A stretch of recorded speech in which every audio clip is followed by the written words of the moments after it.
Howdy Doody, and welcome back to the channel. Well, as you can hear, we've got water. We have actually been shown this from this morning, which we went up to shoot a little barn and a leading line into the reservoir. But yeah, we're only a short vlog, but this is its current location. A nice little hidden gem in the Peak District. So this will be a nice short vlog, is this? I've already taken a few images, but I just thought I'd show you this. I'm currently set up just with a little stick coming out of this rock face here. These rocks lead you in, the sort of off-cut tree leads in as well. Leads you out to these three main waterfalls here. So yeah, you will see a few more images from here. Like I say, we've already taken a few. But this area, in the right conditions, this could be absolutely lovely. But I'll show you in this tree. I can't go any further because of the water. But there's a nice little bridge down there as well. Show you around here. Yeah, it's a nice area, is this? So you know what I'm like with a bit of water. A waterfall. All I'm using is a polarizer. It is quite dark under this canopy of trees, but in autumn this place is on the list. For all this colour that could change. There's tree roots galore, plenty of water. I'm surprised how much water is actually flowing down here. So what I'll do, I'll put this image on for you now with a few more images what we've got so far. Like I say, it'll be a nice short and sweet one, will this? So I didn't intend vlogging this morning, but I just thought I'd just have to show you this, so I'll bob these up for you now.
Do now is I'll do the landscape version of this.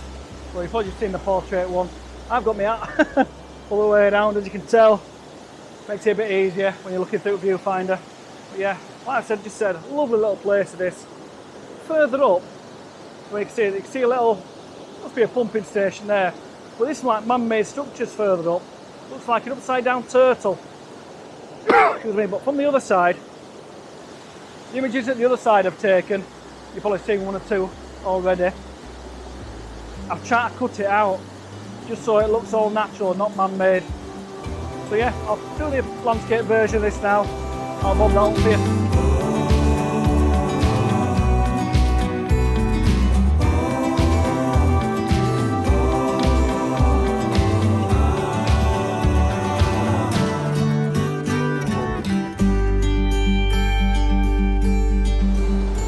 On this landscape version, I've done two images. One full width, take it all in, and the next one you'll probably see now, I'm just going to concentrate on one or two of the falls.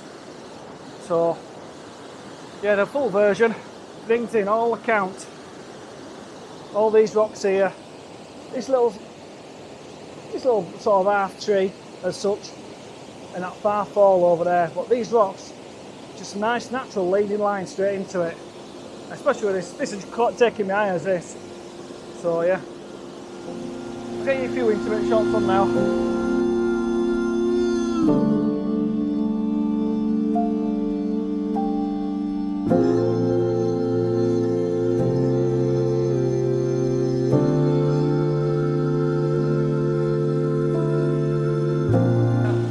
around to the other side of where we were with that tree branch. Just show you this image. This one here, got these natural rock formations just taking you down. So in autumn, this would be lovely. With all these dead leaves here, they'll all be nice and red and yellow. So yeah, I think when autumn hits, definitely a place. This is the back of the camera at the moment. I've got the blinkies on again. But this is taking into account the full width of the falls at the moment. So I'm quite low as well, just so that this tree above us, this tree here, doesn't cut into the image at all. So it's a nicely framed image is this. So yeah, so I'll pop that one up for you. I think that could be it from round here. So yeah, if you enjoyed this nice little vlog here, please like and subscribe, give us a thumbs up and all that. I'll see you again next time.